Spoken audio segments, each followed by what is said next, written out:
ओम भास्कराय नमः। हरे कृष्णा। आप सभी का दिन शुभ हो। आज दिनांक है 20 दिसंबर, दिन है शनिवार और आज है पौष मास के शुक्ल पक्ष की प्रतिपदा तिथि, जो कि आज सुबह 7:13 से शुरू होकर अगले दिन सुबह 9:10 तक रहेगी। आज ब्रह्मा मुहूर्त सुबह 5:31 से 6:19 तक रहेगा। सूर्योदय होगा सुबह 7:07 पर। सूर्यास्त होगा शाम 5:41 पर और आज मूल नक्षत्र पूरा दिन रहकर देर रात 1:21 पर समाप्त होगा। राहु काल सुबह 9 बजे से 10:30 बजे तक रहेगा। आज आप सुनेंगे पौष मास महात्म्य में आगे की कथा। उससे पहले सुनिए सीता नितनेम की कहानी। इस कहानी को सीता माता कहती थी और प्रभु श्री राम सुना करती थी। एक दिन श्री राम भगवान को किसी काम के लिए बाहर जाना पड़ा, तो सीता माता कहने लगी कि भगवान, मेरा तो 12 वर्ष का नितनेम है। अब आप बाहर जाएंगे तो मैं अपनी कहानी किसे सुनाऊंगी। तब श्री राम ने कहा कि सीते, आप कुएं की पाल पर जाकर बैठ जाना और वहां पर जो भी औरतें पानी भरने आएंगी उन्हें अपनी कहानी सुना दिया करना। सीता माता कुएं की पाल पर जाकर बैठ गई। तभी एक स्त्री आई। उसने रेशम की जरी की साड़ी पहन रखी थी और सोने का घड़ा ले रखा था।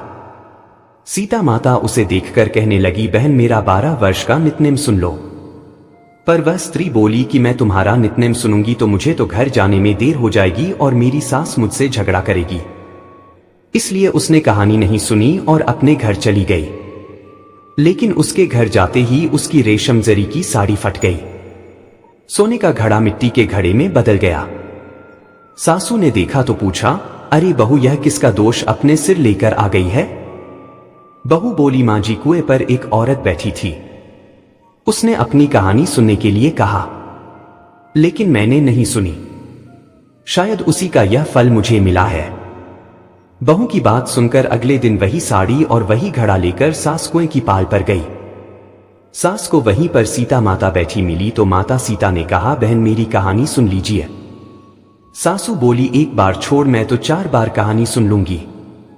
तब सीता माता बोली, राम आए, लक्ष्मण आए, देश के पुजारी आए, नितनेम का नेम लाए, आओ राम, बैठो राम, तपी रसोई जीमो राम, माखन मिश्री खाओ राम, दूध पताशा पियो राम, सूत के पलका मोठो राम, शाल दुशाला पोठो राम, शाल दुशाला ओढ़ो राम, जब बोलूं राम ही राम, राम सवारे सबके काम, खाली घर भंडार भरेंगे, सबका बीड़ा पार करेंगे, श्री राम जय जय राम। सासू बोली, बहन, कहानी तो बहुत अच्छी लगी। फिर कहानी सुनकर सासू घर चली गई और उसकी साड़ी फिर से रेशम जरी की बन गई। मिट्टी का घड़ा भी फिर वापस से सोने के घड़े में बदल गया। बहू ने देखा तो कहने लगी, सासू मां, आपने यह सब कैसे किया। सासू बोली, बहू, तू दोष लगाकर आई थी और मैं अब दोष उतार कर आ रही हूं।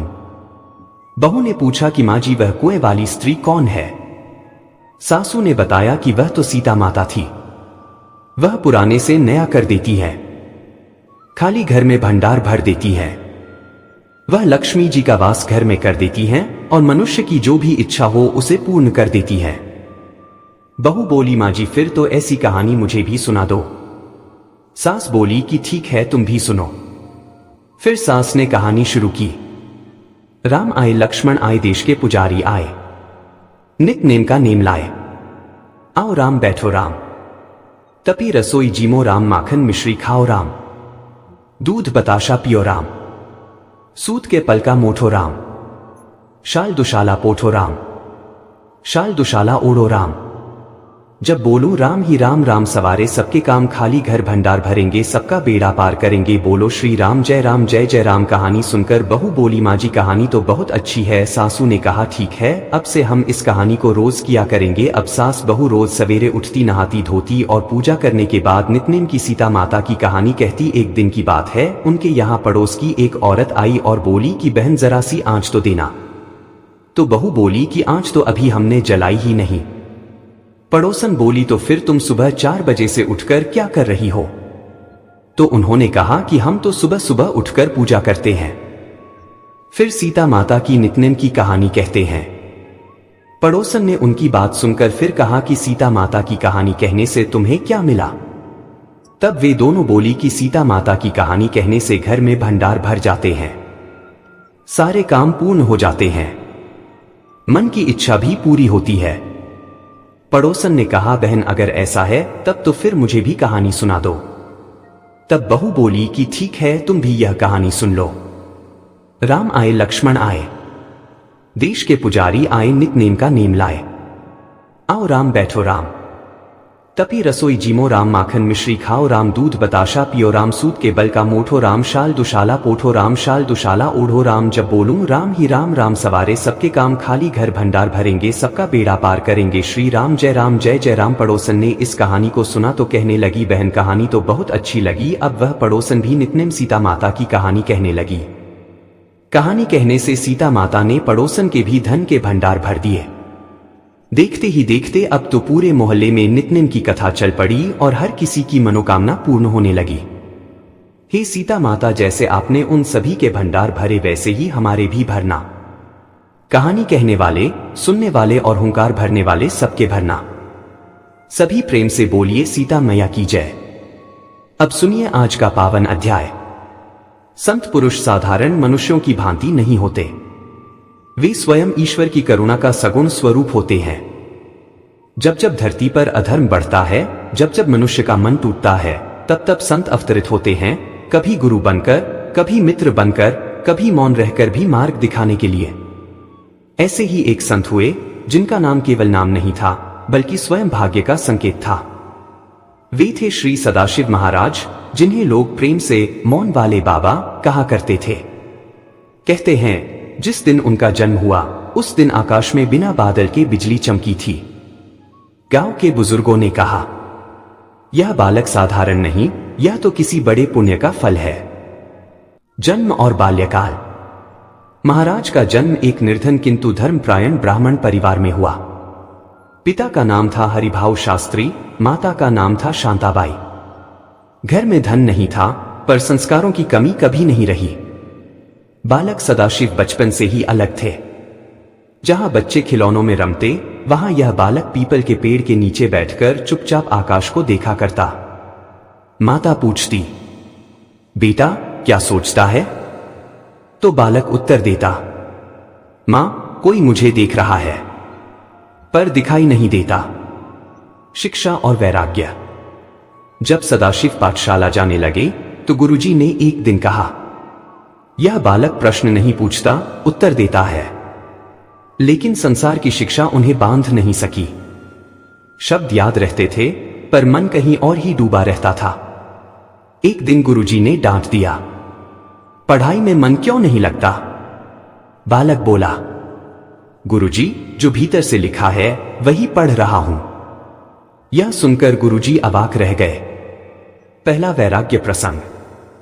12 वर्ष की आयु में सदाशिव के पिता का देहांत हो गया। घर में शोक छा गया। माता रोती रहीं, रिश्तेदार विलाप करते रहे, पर बालक शांत बैठा रहा। जब किसी ने कहा, रो क्यों नहीं रहा, तो उसने उत्तर दिया, जो गया है वह गया नहीं और जो रुका है वह मेरा नहीं। उसी दिन से गांव में चर्चा होने लगी, यह बालक आगे चलकर या तो महापुरुष बनेगा या फिर संसार से बहुत दूर चला जाएगा। घर त्याग और यात्रा। एक रात बिना किसी को बताए सदाशिव ने घर छोड़ दिया। न धन लिया न वस्त्र, केवल माता के चरणों की मिट्टी माथे से लगाई और निकल पड़े। कई दिनों तक भूखे प्यासे चलते रहे। कभी मंदिर की सीढ़ियों पर सोते, कभी नदी के किनारे। एक दिन नर्मदा तट पर उन्हें एक वृद्ध संत मिले। उन्होंने केवल इतना कहा, तू खोज नहीं रहा, तुझे बुलाया गया है। वहीं से सदाशिव का जीवन बदल गया। गुरु कृपा। वृद्ध संत ने उन्हें मौन धारण करने का आदेश दिया। कहा, जब तक भीतर का शोर शांत न हो तब तक वाणी बोझ बन जाती है। 12 वर्षों तक सदाशिव ने मौन व्रत रखा। लोग आते, रोते, दुख बताते और चमत्कार यह कि बिना बोले ही उनके प्रश्न हल हो जाते। धीरे धीरे लोग उन्हें मौन वाले बाबा कहने लगे। पहला चमत्कार। एक दिन गांव में अकाल पड़ा, कुएं सूख गए, लोग व्याकुल हो उठे। मौन वाले बाबा ने केवल सूखी जमीन पर चरण रखा और वहीं से जल फूट पड़ा। लोग समझ गए, राजा का अहंकार और संत की मौन परीक्षा। अब सुनिए आगे का पावन प्रसंग। कहते हैं जब संत का यश बढ़ता है तो अहंकार स्वयं परीक्षा लेने आ जाता है। मौन वाले बाबा की ख्याति अब दूर दूर तक फैल चुकी थी। गांव, नगर, तहसील और रियासतों तक उनकी चर्चा होने लगी थी। कोई उन्हें देवदूत कहता, कोई साक्षात नारायण, तो कोई उन्हें ढोंगी मानकर परखना चाहता। उसी समय पास की रियासत में राजा वीरेंद्र सिंह का शासन था। राजा बड़ा प्रतापी था, धनवान था, पर उतना ही अहंकारी भी। राजा के दरबार में किसी ने कहा, महाराज, पास के जंगल में एक मौन साधु रहता है, बिना बोले लोगों के दुख हर देता है। राजा हंस पड़ा, बोला, बिना बोले दुख हर देता है? यह कोई साधु नहीं, कोई चालाक ढोंगी होगा। राजा ने ठान लिया, मैं स्वयं जाकर उसकी परीक्षा लूंगा। राजा का आगमन। एक दिन राजा अपने पूरे लाव लश्कर के साथ जंगल पहुंचा। घोड़े, हाथी, सिपाही, ढोल नगाड़े, पूरा जंगल गूंज उठा। मौन वाले बाबा पीपल के नीचे ध्यानस्थ बैठे थे, आंखें बंद, शरीर स्थिर, मानो देह नहीं, केवल चेतना हो। राजा ने घमंड से कहा, ए साधु, सुना है तू बिना बोले सब जान लेता है, आज मेरी परीक्षा पास कर। पर बाबा मौन रहे। राजा फिर बोला, अगर तू सच्चा संत है तो बिना बोले बता, मेरे मन में क्या है। बाबा ने आंखें नहीं खोली, कोई उत्तर नहीं। राजा को क्रोध आ गया। उसने सैनिकों से कहा, इसे डराओ, देखता हूं कैसे नहीं बोलता। परीक्षा की शुरुआत। सैनिकों ने तलवारें निकाली। एक सिपाही बोला, बोल साधु, नहीं तो अभी सिर धड़ से अलग कर देंगे। फिर भी बाबा मौन। राजा के मन में विचार आया, यदि यह सच में जानता है तो मेरे भीतर छुपे डर को पहचाने। राजा के हृदय में एक गुप्त भय था। राजा की कोई संतान नहीं थी, वंश आगे कैसे चलेगा, यह चिंता उसे रात दिन खाए जाती थी। अचानक बाबा ने आंखें खोली। धीरे से पास पड़ी लकड़ी से जमीन पर लिखा, राजा, सिंहासन मिट्टी का है, वंश अहंकार से नहीं, करुणा से चलता है। राजा कांप गया। अहंकार का टूटना। राजा की तलवार हाथ से गिर गई। उसकी आंखों से आंसू बह निकले। वह घुटनों के बल बैठ गया। बोला, बाबा, यह बात तो मैं किसी को नहीं बताता था, आप यह कैसे जान गए। बाबा ने फिर जमीन पर लिखा, जो मौन सुनता है वह मन की आवाज भी सुन लेता है। राजा का अहंकार चूर चूर हो गया। करुणा की वर्षा। राजा ने हाथ जोड़कर कहा, बाबा, यदि मेरी संतान नहीं होगी तो यह राज्य किस काम का। बाबा ने पहली बार हल्की मुस्कान दी, फिर पास पड़ी राख उठाकर राजा के मस्तक पर लगाई और जमीन पर लिखा, दान कर, यह छोड़ और न्याय से राज कर। राजा ने वही संकल्प लिया, गरीबों को अन्न दान, विधवाओं की सेवा, ब्राह्मण भोजन और अहंकार का त्याग। फल का समय। कहते हैं ठीक 1 वर्ष बाद रानी ने पुत्र को जन्म दिया। राजा खुशी से झूम उठा। वह फिर जंगल आया, लेकिन बाबा वहां नहीं मिले। केवल पीपल के नीचे एक वाक्य लिखा था, फल तब मिलता है जब मांगना छूट जाता है। कथा की सीख। अहंकार राजा को भी अंधा कर देता है और विनम्रता भिखारी को भी महान बना देती है।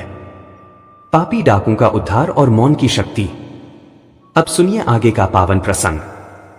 कहते हैं ईश्वर पाप से नहीं, पाप में फंसे मनुष्य से घृणा नहीं करते। संत तो वही होता है जो अंधकार में भी दीप जला दे। मौन वाले बाबा की ख्याति अब राजमहलों से निकलकर जंगलों और घाटियों तक पहुंच चुकी थी। उसी जंगल में रहता था एक कुख्यात डाकू, कालू वीर। कालू वीर का नाम सुनते ही कारवा कांप जाते थे। उसने न जाने कितने निर्दोषों को लूटा, कितनों का खून किया और कितनी स्त्रियों को विधवा बना दिया। लोग कहते थे यह डाकू नहीं, चलता फिरता यमराज है, पाप का बोझ। लेकिन एक रात कालू वीर सो नहीं पाया। उसने सपने में देखा वह एक अंधेरी नदी में डूब रहा है।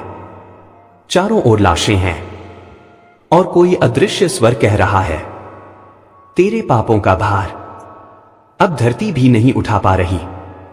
कालू चीखकर उठ बैठा। पहली बार उसके मन में भय आया। संत की ओर कदम। सुबह होते ही उसने सुना कि जंगल में एक मौन साधु रहता है जो बिना बोले भी मन बदल देता है। कालू ने हंसते हुए कहा, अगर वह साधु मेरा मन बदल दे तो मैं यह जंगल छोड़ दूंगा। वह तलवार लेकर सीधे मौन वाले बाबा के पास पहुंचा। डाकू और संत। कालू गर्जा, ओ साधु, सुना है तू बड़ा चमत्कारी है। आज अगर तू न बोला तो तेरी समाधि यही बना दूंगा। बाबा ध्यान में बैठे रहे। कालू तलवार उठाकर उनके सामने खड़ा हो गया। तभी बाबा ने धीरे से आंखें खोली। कोई शब्द नहीं, कोई डर नहीं। उन्होंने बस कालू की ओर देखा। दृष्टि का चमत्कार। कहते हैं वह दृष्टि साधारण नहीं थी। कालू को लगा जैसे उसके जीवन के सारे पाप एक एक कर उसके सामने खड़े हो गए हों। उसने देखा रोती हुई स्त्रियां, भूखे बच्चे, लहूलुहान यात्री। कालू के हाथ कांपने लगे। तलवार जमीन पर गिर पड़ी। हृदय परिवर्तन। कालू फूट फूट कर रोने लगा। वह बाबा के चरणों में गिर पड़ा। बोला, बाबा, मुझसे बहुत पाप हो गए। क्या मेरे लिए भी कोई रास्ता बचा है? बाबा ने पास पड़ी सूखी मिट्टी उठाई और कालू के हाथ पर रख दी। फिर जमीन पर लिखा, मिट्टी को धोया जा सकता है, मन को भी। नया जीवन। बाबा ने संकेत किया, जंगल छोड़ो, हिंसा त्यागो और सेवा का मार्ग अपनाओ। कालू ने उसी दिन तलवार तोड़ दी। वह गांव गांव जाकर जिन्हें लूटा था उनसे क्षमा मांगने लगा। जहां पैसा न था वहां सिर झुकाकर माफी मांग ली। लोग चकित रह गए। अंतिम परीक्षा। कुछ समय बाद कालू फिर बाबा के पास आया। उसने कहा, बाबा, मैं अब पाप नहीं करता, पर मन अब भी कांपता है। बाबा ने जमीन पर लिखा, कर्म बदल चुका है, अब स्मृति भी बदलनी होगी। उन्होंने उसे नदी किनारे झोपड़ी बनाने का संकेत दिया। वहीं कालू भजन, सेवा और मौन में जीवन बिताने लगा। पापी से साधु। कुछ वर्षों बाद लोग उसे कालू दास कहने लगे। वह भूखों को खाना देता, बीमारों की सेवा करता और यात्रियों को रास्ता दिखाता। जिस जंगल से लोग डरते थे वह अब तीर्थ बन गया। कथा की सीख। संत की दृष्टि तलवार से भी तेज होती है और मौन 1000 शब्दों से भारी होता है। मौन व्रत का रहस्य और मां की करुण पुकार। अब सुनिए आगे का दिव्य प्रसंग। कहते हैं संत जब मौन धारण करता है तो वह बोलता नहीं बल्कि सृष्टि को सुनने लगता है। मौन वाले बाबा के चारों ओर अब शांति का ऐसा वलय बन चुका था कि क्रोधित मन भी वहां आकर ठहर जाता था। लेकिन एक दिन वह शांति स्वयं एक करुण पुकार से टूट गई। मां का विलाप। जंगल से सटे गांव में एक निर्धन स्त्री रहती थी। माता धनिया, उसका इकलौता पुत्र, भयंकर रोग से पीड़ित था। ना वैद्य काम आए, ना जड़ी बूटी, ना टोने टोटके। बालक दिन रात तड़पता रहता। मां की आंखों के आंसू सूख चुके थे। गांव के किसी बुजुर्ग ने कहा, मां, जंगल में एक मौन साधु हैं। वे बोलते नहीं, पर सुन लेते हैं विश्वास की यात्रा। माता धनिया अपने बीमार बच्चे को गोद में उठाकर नंगे पांव जंगल की ओर चली। कांटे चुभे, पत्थर लगे, पर मां रुकी नहीं। जब वह बाबा के पास पहुंची तो कुछ कह न सकी, केवल रोती रही, आंसुओं की भाषा। बाबा ध्यान में बैठे थे। मां के आंसू धरती पर गिरने लगे। कहते हैं, धरती भी कांप उठी। बाबा ने आंखें खोली। उन्होंने मां की ओर देखा। न कोई प्रश्न, न कोई उत्तर, बस करुणा, मौन का चमत्कार। बाबा उठे, पीपल के पत्ते तोड़े, उन्हें जल से धोया और बालक के मस्तक पर रख दिए। फिर जमीन पर लिखा, मां का विश्वास सबसे बड़ी औषधि है। इसके बाद उन्होंने बालक की ओर देखा और मौन में आशीर्वाद दिया। जीवन की वापसी। कुछ ही क्षणों में बालक की सांसें सामान्य होने लगी। आंखें खुली। मां चीख पड़ी, मेरा लाल। बालक बैठ गया। गांव वालों की आंखें फटी रह गईं। मौन का रहस्य। मां ने कांपते हाथों से पूछा, बाबा, आप कुछ कहते क्यों नहीं? बाबा ने जमीन पर लिखा, शब्द सीमित हैं, मौन असीम है। फिर लिखा, जो मां की पीड़ा सुन ले, उसे बोलने की आवश्यकता नहीं। अंतिम उपदेश। माता धनिया बच्चे सहित प्रणाम कर चली गई। पीछे पीछे पूरा गांव नतमस्तक था। बाबा फिर ध्यान में बैठ गए, जैसे कुछ हुआ ही न हो। कथा की सीख। जब शब्द थक जाते हैं तब मौन काम करता है, और जहां तर्क असफल होता है वहां विश्वास चमत्कार करता है। अंतिम उपदेश, अदृश्य होना और अमर रहस्य। अब सुनिए वह प्रसंग जिसे लोग कथा कहते हैं, पर संत उसे मौन की विरासत कहते हैं। कहते हैं, जब संत का कार्य पूर्ण हो जाता है तो वह जाता नहीं, विलीन हो जाता है। अंतिम प्रभात। एक दिन भोर में पीपल के नीचे अजीब सी शांति थी। पक्षी भी धीमे बोल रहे थे, हवा भी थमी हुई थी। गांव वालों को लगा, आज कुछ अलग है। जनसमूह का आगमन। राजा वीरेंद्र सिंह, कालूदास, माता धनिया और सैकड़ों श्रद्धालु बाबा के दर्शन को आए। सबने देखा, बाबा ध्यान में बैठे हैं, पर चेहरे पर आज अद्भुत तेज है। अंतिम उपदेश। बाबा ने पहली बार लंबा उपदेश लिखा। जमीन पर उन्होंने लिखा, मुझे मत खोजो, मौन को खोजो। फिर लिखा, जिस दिन तुम प्रतिक्रिया देना छोड़ दोगे उस दिन दुख समाप्त हो जाएगा। और अंत में जो चला जाता है वह शरीर है, जो रह जाता है वही सत्य है। सबकी आंखें भर आईं। अदृश्य होना। तभी हल्की सी हवा चली, पीपल के पत्ते हिले। धूप और छाया के बीच बाबा का शरीर धीरे धीरे ओझल होने लगा। कोई चीखा नहीं, कोई दौड़ा नहीं, सब मौन में खड़े रहे। कुछ क्षण बाद वहां केवल चरण चिन्ह थे और शांति। मौन की विरासत। उसी स्थान पर बाद में एक छोटा सा आश्रम बना। कोई मूर्ति नहीं, कोई घंटा नहीं, केवल एक पंक्ति पत्थर पर खुदी थी। यहां मौन बोलता है। आज भी जो वहां शांत मन से बैठता है उसे उत्तर मिलते हैं। अंतिम सीख जीवन के लिए, भागो मत, प्रतिक्रिया मत दो, मौन में ठहरो, क्योंकि जो स्वयं को जीत ले उसे संसार क्या हरा पाएगा।